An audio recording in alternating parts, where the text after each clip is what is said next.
सभी दर्शकों को नमस्कार। प्रिय दर्शकों, जन्म कुंडली में किस भाव से क्या देखना है यह तो बड़ा अनिवार्य है। यदि आप जन्म कुंडली किसी की देख रहे हैं, उस जन्म कुंडली में सही और सटीक फलादेश करने के लिए आपको इसके सूत्र भी बहुत जरूरी हैं जानने। जन्म कुंडली में कौन से घर से क्या विचार किया जाता है, ये तो महत्वपूर्ण होता ही होता है। अगर आपको जन्म कुंडली के घरों के बारे में किससे क्या विचार किया जाता है जानना हो तो हमें कमेंट्स करके ज़रूर बताइएगा।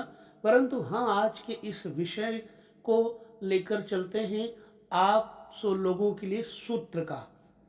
तो सूत्र क्या है वो जानना है, और जन्म कुंडली में सूत्र ही सबसे ज़्यादा महत्वपूर्ण होते हैं। तो सबसे अधिक शक्तिशाली भाव जन्म कुंडली में केंद्र भाव होते हैं। केंद्र क्या है? 1, 4, 7 और 10 घर भी बोलते हैं इनको। तो इन केंद्रों में बैठे हुए ग्रह सबसे बली और शुभ फलदायक होते हैं। इसके पश्चात अन्य शुभ भाव त्रिकोण भाव होते हैं। त्रिकोण कौन कौन से हैं? जैसे पहला घर, पांचवा घर और नवा घर यानी 9th हाउस। पंचमेश और नवमेश यानी पांचवें घर का कारक या पांचवें घर के राशि का कारक। मान लीजिए यहाँ सिंह राशि पांचवें घर में है, तो यहाँ पर वर्तमान में पंचमेश हो गया सूर्य, परंतु यहाँ का कारक मुख्य तौर से बृहस्पति है। नवम भाव का भी कारक बृहस्पति ही है। तो पंचमेश और नवमेश सामान्यतः शुभ फल, भाग्यशाली संतान, शिक्षा और परम भाग्यशाली पद और अधिकार वाले होते हैं। अतः यह सूत्र याद कर लीजिए। यदि कोई भाव का स्वामी अपने ही राशि में होता है तो वह अपने भाव का शुभ फल देता है। मान लीजिए यहाँ पर मेष राशि लग्न है, यहाँ के भाव का कारक, भाव का मालिक मंगल है। अब यदि मंगल यहाँ बैठे होंगे तो ये शुभ फल अवश्य ही देते हैं। किसी भाव का स्वामी स्वराशि, मूल त्रिकोण राशि, मित्र ग्रह की राशि या उच्च ग्रह की राशि में होता है तो वह उस भाव के फल को शुभ कर देता है। किसी भावेश के फल कहने से पहले जरूर देख लेना चाहिए कि भावेश किस भाव में स्थित है। उदाहरण के लिए जैसे चंद्रमा, इसमें चतुर्थ भाव का भावेश हो गया। अब वह भावेश किस घर में बैठा हुआ है, उस घर के स्वामी कौन है, कारक कौन है, ये देखना आवश्यक है। तथा चंद्रमा के ऊपर किन शुभ या किन अशुभ ग्रहों की दृष्टि पड़ रही है, ये बड़ा महत्वपूर्ण विषय जानने के लिए होता है। तभी आप सही फलादेश कर सकते हैं। किसी भाव विशेष में स्थित ग्रह के फल क्या होते हैं, यह भी जानने योग्य विषय है। सूर्य, मंगल, शनि और राहु ये क्रमानुसार बढ़ते हुए क्रम में अधिक अशुभ ग्रह होते हैं। जैसे सूर्य से ज़्यादा मंगल, मंगल से ज़्यादा शनि और शनि से अधिक राहु अशुभ होते हैं। ये ग्रह और अधिक अशुभ हो जाते हैं कब? जब किसी अशुभ ग्रह की राशि में स्थित हो जाएं। यदि शुभ ग्रह की राशि में, मित्र की राशि में स्वराशि में या अपनी उच्च राशि में स्थित हो जाते हैं तो इनका अशुभत्व कम हो जाता है। मित्र, जैसे मान लीजिए शुक्र शनि का मित्र है, अब शुक्र के घर में शनि आ जाए तो यहां पर यह अशुभत्व तो नष्ट हो जाएगा, अपितु उच्च स्तर का फल देने वाला शनि ग्रह हो जाता है।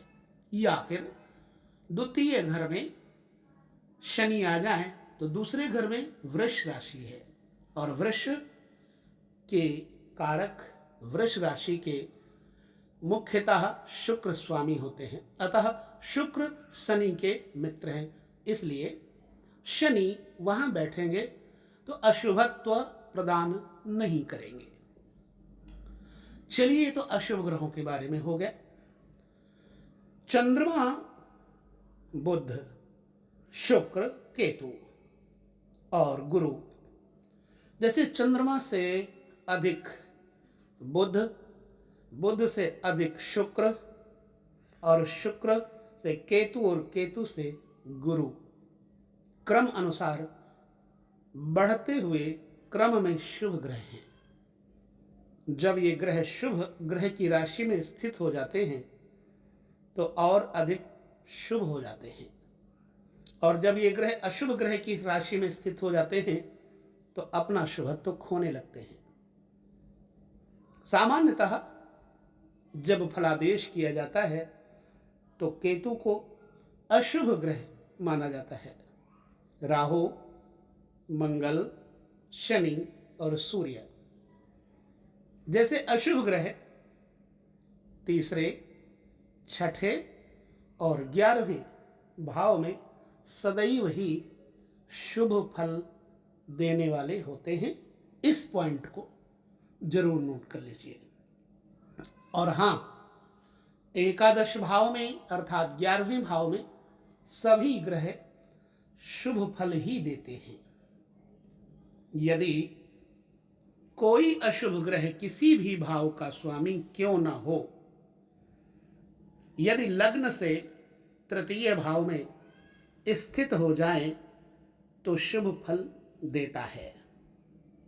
यदि किसी भी भाव का स्वामी नैसर्गिक शुभ ग्रह है, प्राकृतिक रूप से नेचुरल रूप से शुभ ग्रह है, परंतु लग्न से तृतीय भाव में स्थित है तो ऐसा ग्रह औसत फल ही देता है।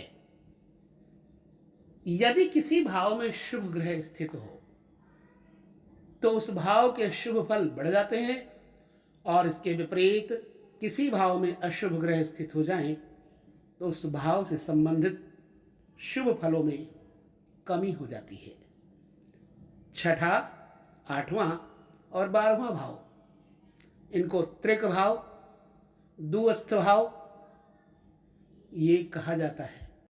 अब दुस्थ भाव जैसे कि छठे घर का कारक बुध हो गया यहाँ पर।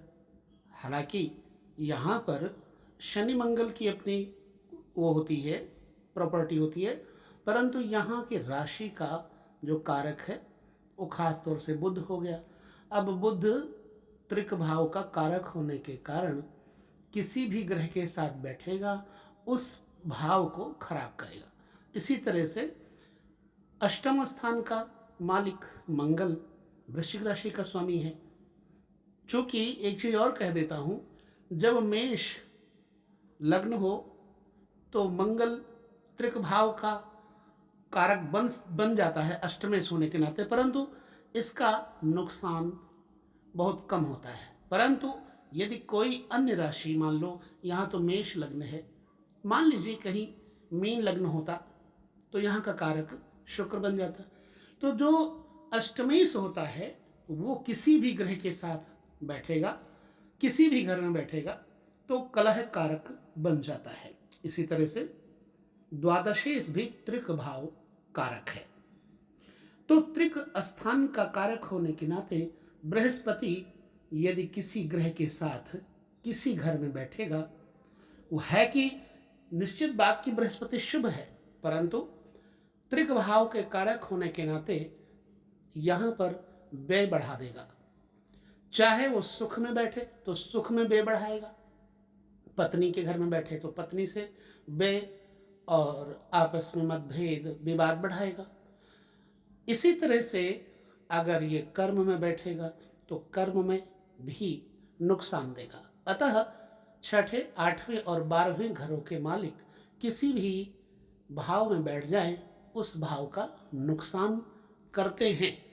इसलिए छठे, 8वें और 12वें भाव प्रायः खाली ही अच्छे होते हैं, क्योंकि द्वादश भाव में शुक्र सुखानुभूति देता है, अष्टम भाव में शनि भी लंबी आयु देता है, लेकिन सामान्यतः सभी ग्रह इस भाव में बैठकर समस्या पैदा करते हैं। तो जैसे अष्टम भाव बाधाओं, परेशानियों, अनावश्यक संघर्ष, दुर्घटना, चोट लगना और दुखद कार्य होते हैं, और 12वां भाव व्यय, परेशानियां, मानसिक तनाव और व्यथा का कारक भाव होता है।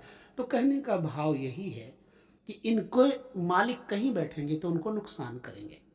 सामान्यतः प्रथम भाव का स्वामी लग्नेश हमेशा केंद्र में होना चाहिए, क्योंकि प्रथम भाव में स्थित ग्रह किसी भी जन्म कुंडली की मुख्य शक्ति होती है। लग्नेश हमेशा शुभ ग्रह माना जाता है, भले ही वो नैसर्गिक शुभ हो या अशुभ। इसके अलावा अन्य शुभ ग्रह जैसे बृहस्पति, शुक्र, बलि चंद्रमा और अपीड़ित बुध, क्योंकि केंद्र के चारों भाव जीवन के महत्वपूर्ण पहलुओं को दर्शाता है, जैसे प्रथम भाव व्यक्तित्व को, चतुर्थ भाव संपत्ति को, सप्तम भाव जाया को और दशम भाव कार्य व्यवसाय को दर्शाता है। सूर्य बुध दशम भाव में और अशुभ ग्रह छठवें भाव में जातक को महान सफलता देता है। यह सूत्र है। शुक्र प्रथम भाव में आराम, सुख, ऐश्वर्य, सुंदर चेहरा, चेहरे में तेज, प्रेम और प्रसिद्धि में सफलता देता है।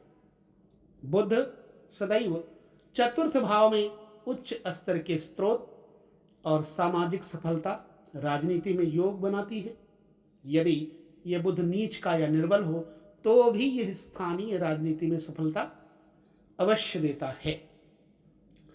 और तृतीय भाव में मंगल चमत्कारिक फल देता है, क्योंकि यह जातक को उच्च प्रभावशाली व्यक्तित्व और जातक के व्यक्तिगत, सामाजिक और राजनीतिक प्रभाव को बढ़ाता है।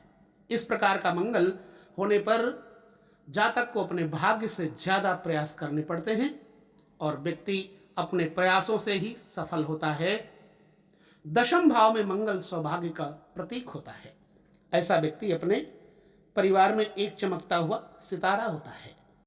और दशम भाव में यदि सूर्य है तो दशम भाव में स्थित सूर्य जातक को मान सम्मान, पद प्रतिष्ठा और विजय प्रदान करता है।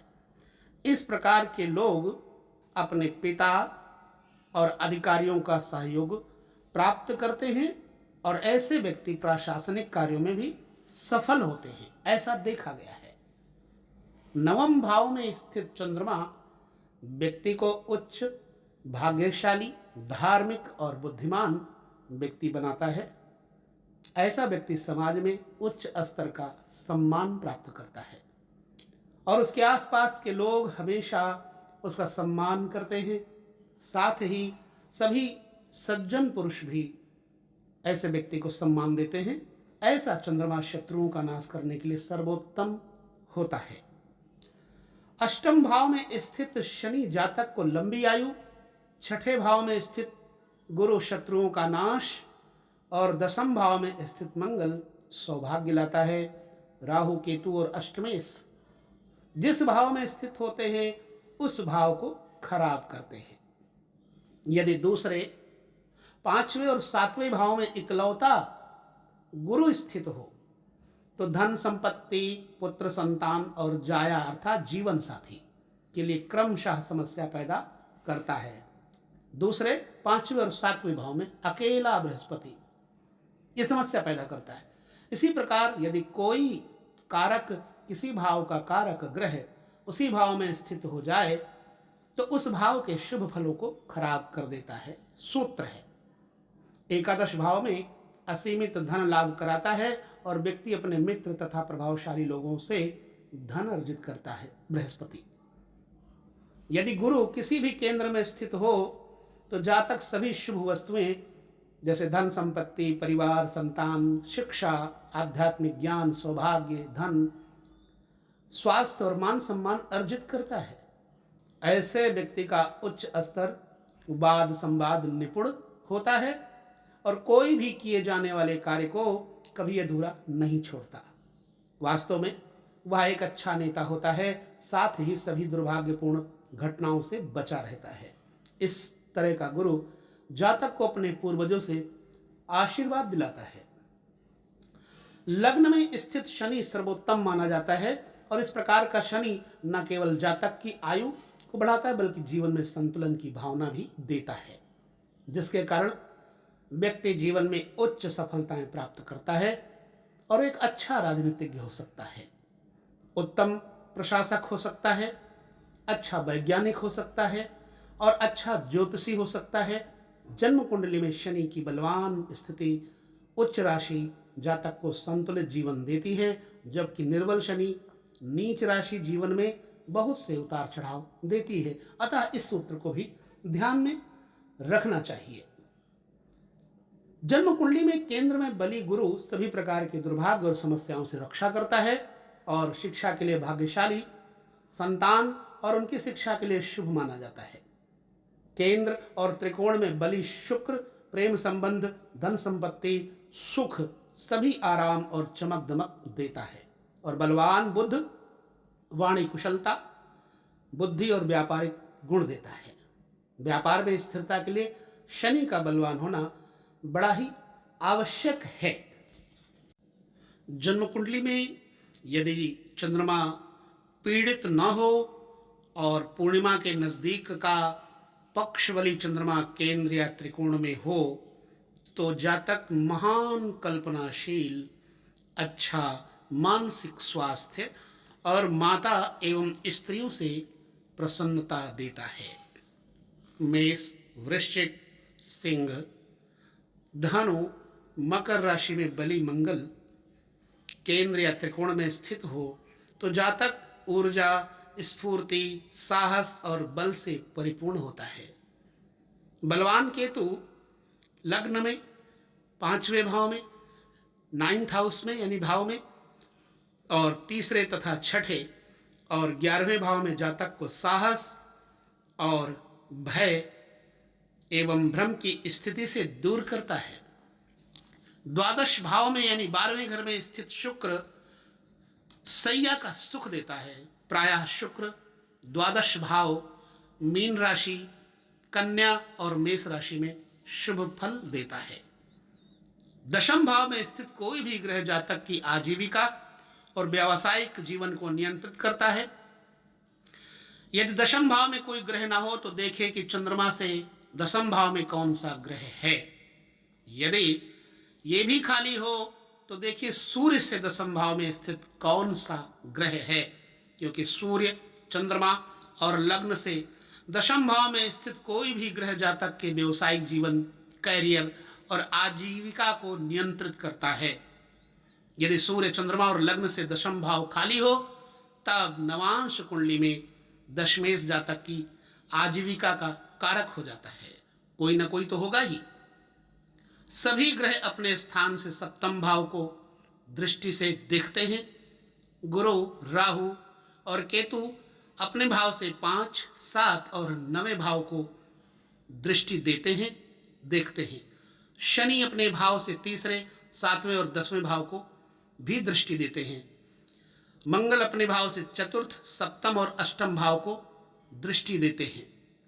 जब कोई भाव अपने भावेश से अशुभ ग्रह गुरु, शुक्र अथवा अपीड़ित चंद्रमा और बुध से दृष्ट हो तो जातक उस भाव से संबंधित शुभ फल प्राप्त करता है, बशर्ते कि वो भाव भावेश कारक निर्बल जैसे नीच या पीड़ित नहीं होना चाहिए। अतः इन सूत्रों को यदि आप समझ लेते हैं तो ज्योतिष के फलादेश करने में आपको बड़ी आसानी, सहजता, सुलभता होती है।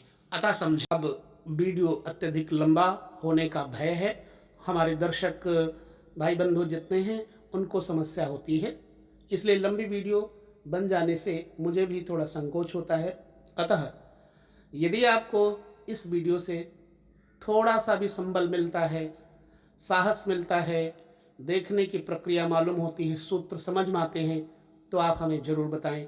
हम अगले वीडियो में ज्योतिष के सूत्र लेकर के पुनः आपके सामने उपस्थित होंगे। तब तक आप सभी लोगों की शुभ कामना के लिए प्रार्थना करते हुए लेते हैं विदा। नमस्कार।